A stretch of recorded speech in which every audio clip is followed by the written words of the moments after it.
about 5 years ago, I just started working at the Archdiocese of Sydney. And I'd been writing for the Catholic Weekly. I'd been there a couple of months maybe. And I got a phone call from a young man who I knew who came along to a World Youth Day with me a number of years before. And he said to me, "Oh, you write for the Catholic Weekly, don't you?" And I said, "Yeah, I do." And he said, "Do you mind if maybe you were to write a story about what's happening to my niece? She's 14, she's run away from home and she'd been living in a women's shelter, but now she's pregnant. And look, her life's messed up in a number of areas, but she knows that abortion's wrong and she doesn't want the abortion. But they said to her that if she doesn't have an abortion, then she's going to have to leave the women's shelter because it's a women's shelter and not a family shelter. She can't have the baby while she's there. And so her risk is between being kicked out of her shelter and being back on the street or having the baby." And so they've booked her in for an abortion on Friday. This was a Wednesday night, he called. So I was wondering if you could maybe write a story about how that pressure affected her. And I told him, of course, I'd be happy to, but we still had a couple of days. And so he gave me the phone number of the DOCS caseworker. And I called this DOCS caseworker the next day, the Thursday morning. This poor guy must have wished he hadn't have gotten out of bed that day.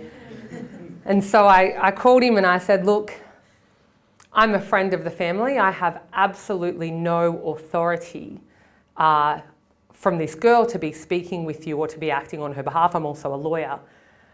So the best thing in the world would be if you just kept quiet altogether, because then you can be absolutely certain you're not breaking her confidentiality. So if you just say nothing, I'm just going to talk for a couple of minutes." And I said, "She's a 14-year-old girl. I'm not sure she's got the mental capacity to be providing informed consent for an abortion without the approval of her parents. I understand that you're not really letting her parents go in and see her. So I'm going to have to walk across the road to the court and ask them to force you to cancel the abortion and let this girl get some counselling and let her see her parents. And then I'm going to go to the media. And docs are going to have to answer to why they're threatening to kick a 14-year-old girl out of a shelter because she's pregnant." I said, "So we can do that. It's going to take up a few hours if my dad prefer not to, or you can cancel the abortion." He hung up the phone and called me back a couple of hours later and said the abortion had been cancelled. Little baby was born on the Feast of the Exaltation of the Holy Cross, which I think was God's providential timing, and she's my goddaughter. And Mum is back at home, back at school, and now has another child as well, and they're thriving. The only people who were willing to give this young mother a choice were the so-called anti-choice people.